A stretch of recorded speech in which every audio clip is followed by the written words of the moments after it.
Hello, and welcome back to my channel. My name is Claire, for those of you who don't know me. I run a small crochet business here in mid-Michigan, and it's the end of my market season. So I have 2 more markets that I need to recap, but I didn't get any filming done at those markets because both of them were so incredibly busy that I didn't really have time. But I do want to go over them and talk about just kind of the ins and outs, the nitty gritty of those last couple markets for this year. So I'm going to start with one of them that I did at the end of September. Now, I was supposed to do this market twice this year. I was supposed to do the June market and then also do the September market, and I've done the September market before. And it was my best market of last year. It was not my best necessarily dollar-wise, I don't think, but for the time invested in it and the amount of travel that I did, I do feel like it was the best, like hour for hour, and the interactions were more positive, just things like that. I was supposed to do their June show, but I had my abdominal surgery like 2 days before that show was supposed to happen, and I needed to take 4 weeks off because of that surgery. So I let them know, and they were kind enough to actually refund me for it, which was very sweet of them. They weren't required to do that. So I decided to go back, and this was a show that was at a coffee shop. So it's a small show. There were, I think, 33 vendors last year, and so I expected it to be about the same this year, just because they don't really have the space outdoors to do much more than that. So I went to the show not quite knowing what I would be getting into. I didn't know if it was going to be all the same vendors from the first year or if it would be all new vendors. And I've got to say, I was very surprised by the difference in vendors from last year to this year. Last year, I felt like it was a lot more like artisan and very eclectic. Of the 33 of us, there was someone who made homemade energy bars. There was a blacksmith on site. There was a sourdough build your bagel bar. So you could buy a bagel, they had the toaster on site, and they would top your bagel for you. And they sold out like halfway through that show. They had such a good show that I for sure thought they'd be back this year. Now, the like energy bar person was there, but I saw a lot of new vendors this year. There were also a lot less vendors. So the person that was next to me last year for this show did not come back for this September. And I'm really sad because I really liked her. She was very like vintage, eclectic, not thrift so much as like antique. And so a lot of her things were used and previously loved, but she had everything set up in a way that it was like an experience walking into her booth. And I was really sad. I didn't see her this year. And like I said, last year there were 33 vendors. This year I counted 17. So when I was looking at that map and looking at the setup, I got really nervous thinking, oh no, this show is not going to be good because there's not very many vendors. And they had a lot of questions from vendors about whether or not they were actually going to do Friday and Saturday for this show because Friday was so slow for a lot of people last year. And from what I had gathered previously, it was also slow in June on Friday. And so a lot of people didn't want to come on Friday and only wanted to do Saturday. Now, the show's only open 10 a.m. to 3 p.m. Friday and Saturday, so that's only 10 open hours between both days, and the booth fee was $75. Now, I'm comfortable paying that for a 2-day show. I'm not really comfortable paying that for a 1-day show if it's only going to be open for 5 hours and I know that it's a smaller show. So going into the show, my mom asked if she could come with me, and I said yes. Like, I loved this show so much the year prior. The coffee shop is such like good vibes. It's my favorite coffee shop in the entire state of Michigan, honestly. It's called Shadrach, Meshach, and a Bean to Go in Goodrich. And they're like an hour south of me, give or take. I think it's like 58 minutes if you go one way. It's like an hour and 10 if you take a different way. But it's such an easy drive. and an hour is not too far for me. So we go and we pack everything in my mom's car, which is great because my mom has a bigger car than I do. And if both of us go to a show, we have to take her car because my car gets packed to the brim. And so I can't fit a second person or a helper in my vehicle, which will be solved next year because my husband and I are going to actually swap vehicles for the summer so that I can use his car since he has a third row SUV and I have a little tiny sedan. So I have really good gas mileage, which works really well for him going back and forth to work. And then I get the big car for my shows. Anyway, so we pack everything up in her car, and this is important for context. We take her car down, we get everything set up, and my mom decided that she didn't really want to stay for the whole show because it wasn't really that busy on the first day. She wanted to go kind of take a look around. We were next to some other smaller towns, but like nicer towns than where I live, like a little bit more affluent, and she wanted to go thrift shopping in a place where people get rid of nice things instead of garbage. So she went, she was enjoying her day, and when she came back to pick me up at the end of day one, I saw her car pull in, or what looked like her car, but it had front end damage. And I thought, well, that can't be her car because her car is like brand new. There's no way it has front end damage. She would have told me about it. She had not noticed the front end damage yet. It turns out that in the alternate parking lot where vendors park, it's in the parking lot of like a hardware store nearby. And she had gone out, gotten in her car, gone and done all her shopping, and never realized that someone had hit her vehicle. And so when she pulled in, I said, "What happened to your car? Like, what did you hit?" And she looked at me like I was crazy. She went back and looked, and there was a note on her car from somebody that works at the hardware store. And they had their towing mirrors out on their truck, so it was like really wide. And so when they went to back into a parking space, they didn't see her car and just like crunched the front end of it.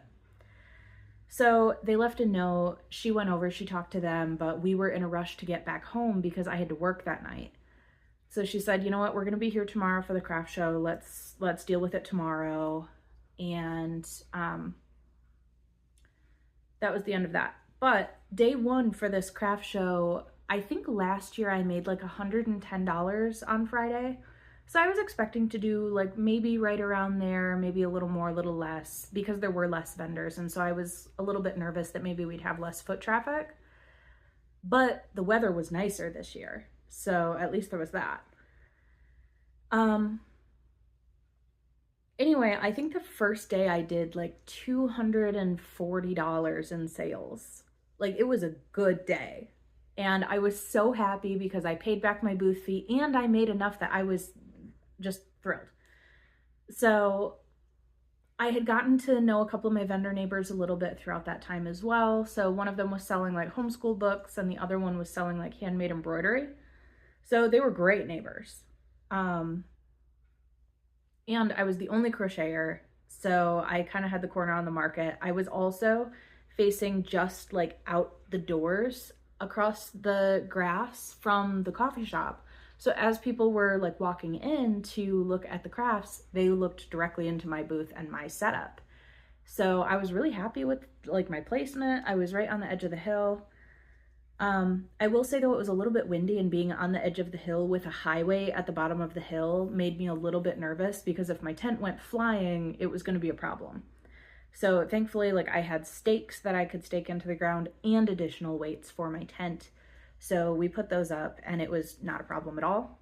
So end of first day, super happy, go home, go to work, come back the next morning, and I noticed that my tent had moved like 2 feet. Is it had like just shimmied, and this was before I put stakes in, so that's when I put stakes in. Day 2, my mom went and dealt with everything with her vehicle getting crunched, and I did I think $400 in sales in 5 hours, which is great for me. I don't usually do that well at a show, so like per hour, that was pretty good.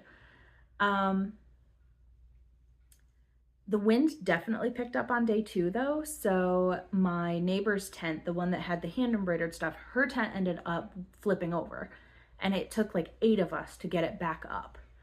We got it back up. She only had like 5-pound weights on her tent, and between all of us struggling against the wind to get her tent did end up breaking, and I felt really bad because one of her kids, I think, actually got hit with the tent when it flipped over. And I don't think it hurt the kid, but it definitely like scared her, and I felt really bad. But what do? You know, I really wish that more shows would put a requirement in there about how much weight needs to be on each tent leg in order to keep them stable, especially when you're on a hill and the wind passes through everything. But end of the day, nobody really got hurt as far as I know. Things were fine. Super thrilled with how day 2 went. I had the same lady come to my booth probably 4 times, like twice or 3 times on Friday and again on Saturday. And one of the things that I love about this show specifically is the demographic of people, because I feel like a lot of the shows that I've done have been like flea market craft show type things. And this one, because it's at a coffee shop, like the vibe is different. It's a lot of people in like their 30s and young families, and they had a car show, so we had some older people who came as well. But it was really like my ideal crowd. Like it was the younger crowd, but also the crowd that has young children. And we were in an area where people have money to spend and value things that are handmade. And so I felt like I did well at the show last year. Like I said, I think I made like $400 last year. And this year, I think I made $640 or $660 coming home from that weekend. Like I was absolutely thrilled. Now, I did have to work that weekend, so I would have my show and then rush home, have like 40 minutes at home, go to work, and then come home, do homework, and then go to sleep and go back to the show, which was a little bit stressful, and I would not do that to myself again. But I also will hopefully not be like taking classes and dealing with medical stuff and also dealing with work at the same time as craft shows for next year. We'll see how all that goes. I'm not sure. But yeah, like 2 out of 10 would not do that again. We were super stressed out at work because if you watched my last video, a vehicle hit the side of the building where I work, and it absolutely decimated our bar and like our workspace. So we had to like move the restaurant upstairs, and it was our grand reopening that weekend. So I had originally requested the weekend off and had to basically pick it back up because we were expecting to be crazy busy with people wanting to come in and see like the new restaurant and see us after we'd been closed for a couple of weeks. That didn't really happen. I mean, we were busy, but we weren't that busy. I was not needed. But yeah, overall, that show went fantastic. And I thought, you know, why did I pick up this other show for this year? I really didn't need to. But I was supposed to go back to Blake's and do their Lavender Festival. And I didn't get into that show. So I thought, you know, let's just add on this other show super last minute. I got a text message about it. It was $40 for the day, and it was in St. John's. And I've never really been to St. John's. It's down near like Lansing, Michigan. And the show only ran, I think, from like 10 to 3 or 10 to 4, maybe, yeah, I think 10 to 4. And for $40, it seemed like a decent show. When I got the map, there were like 60 vendors, and they had a chili cook-off, and they had like a kids play area, they had pony rides, and I thought, yeah, let's do this. Why not? So I got to that show, and they were surprisingly well organized for how little communication we had ahead of time. I think I got like 2 emails ahead of time about anything. And yeah, I was just really happy.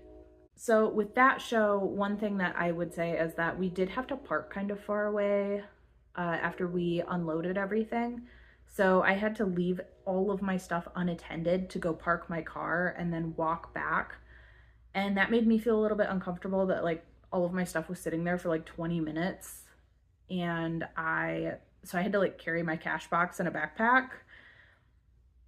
That was a little uncomfortable, but other than that, with this show, no notes. I mean, we opened right at 10. They had music playing. They had somebody on the loudspeaker announcing things. And we were busy right from the first moment that that show opened. Now, this is my last show of the year. And I thought, you know what? I paid $40. I probably have like $15 in gas. If I could make like $150 at this show, $200 even, I would be absolutely thrilled for a one-day show that I picked up last minute. I did $497 at this show. It was actually so busy that I could not leave my booth. I desperately wanted to go get like a lemonade or a slushie or something. I'm really glad I brought a big bottle of water, and I did bring snacks because I could not have left my booth unattended for more than 30 seconds without somebody walking in. And it's such a good problem to have after how slow some of my other shows have been. And it was just go, go, go, go, go.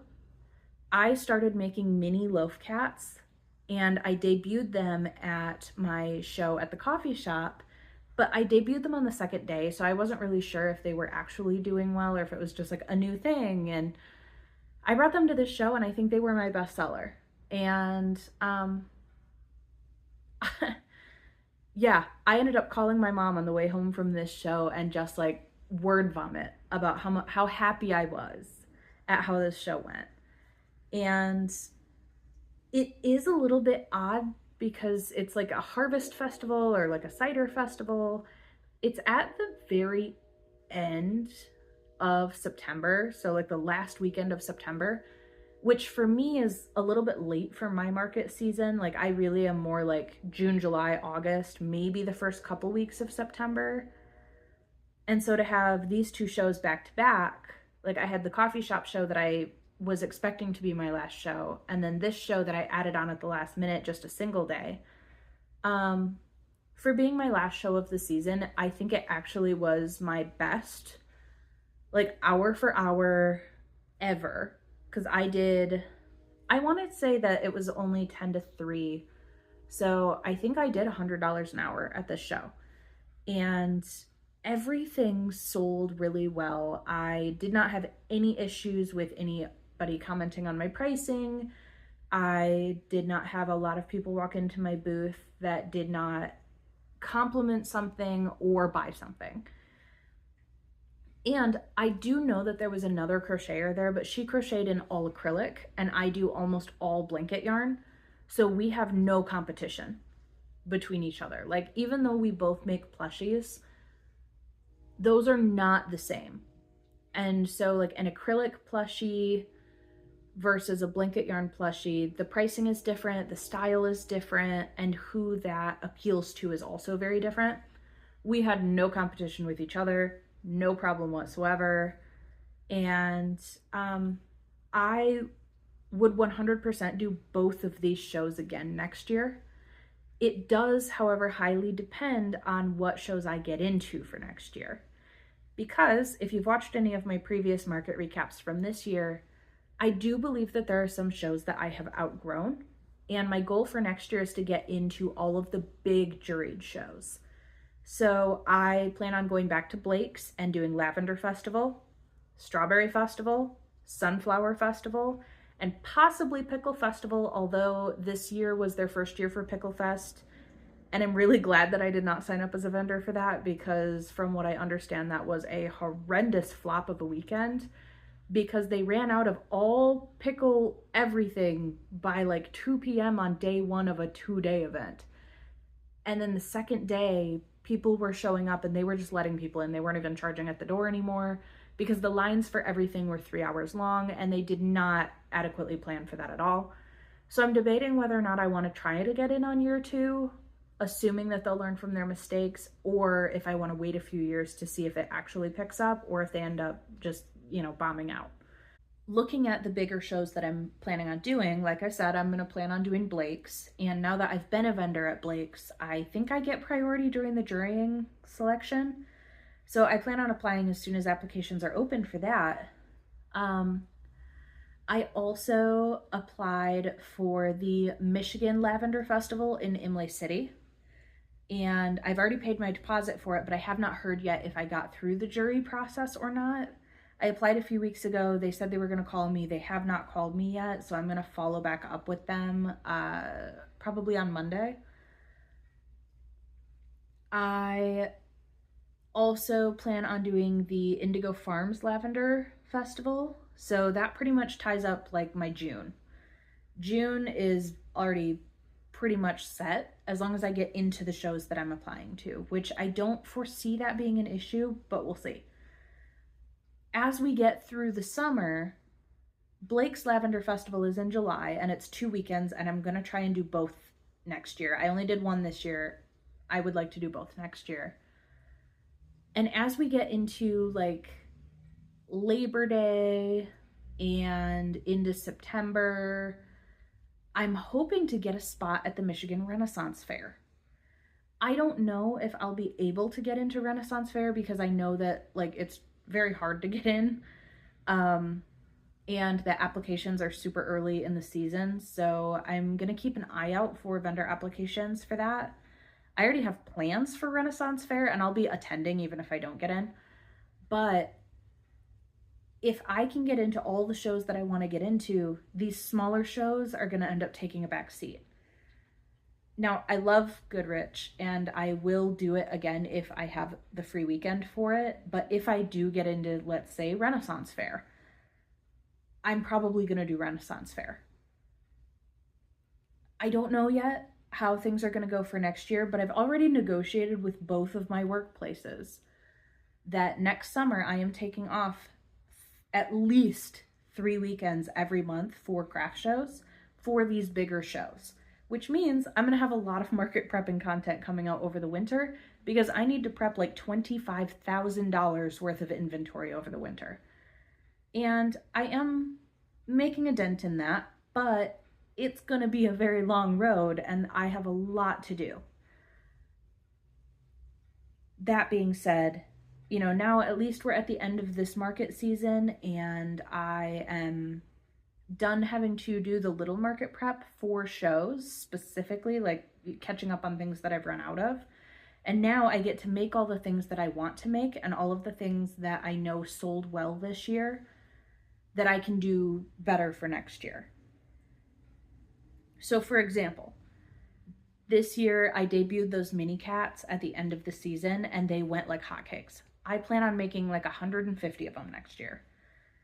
And I thought that they would sell really well with the Annie Caraway art loaf cat and have like a mama cat and a baby cat. But what I found is that a lot of people just bought the mini cats on their own. Now, the bigger loaf cats I sell for $20 a piece. The mini loaf cats I sell for $8 a piece. But if you buy a mama and a baby, it's $25 instead of $28. Not a single person took me up on that deal. Everybody just paid the $8 for the mini cats. So I'm going to make a ton of those. I also have found that some shows do really well in some things. So like the crocheted ghosts that I did this year, they really popped off at the Goodrich coffee shop show, and I sold out of every single one that I made. Like I'd put it on the shelf, it would sell. I'd put another one on the shelf, it would sell. And then I took those ghosts to the St. John's show and didn't sell a single one the whole day, even though that was a much busier show. But the cats are always consistent. I'm finding that the ballerinas are really consistent from Oak and Marlowe. I put those out, I think, for my Lavender Festival show. And I have consistently sold those at every show that I've done.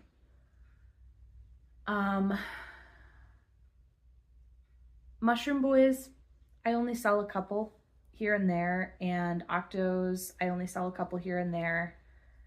But the mini stingrays from Chez du Coton, I go through like crazy, just constantly, but never in the colors that I expect. It's always the color I made the least of that always sells out.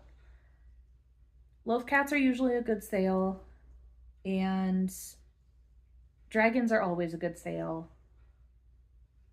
And even when they don't sell, they do at least bring people in.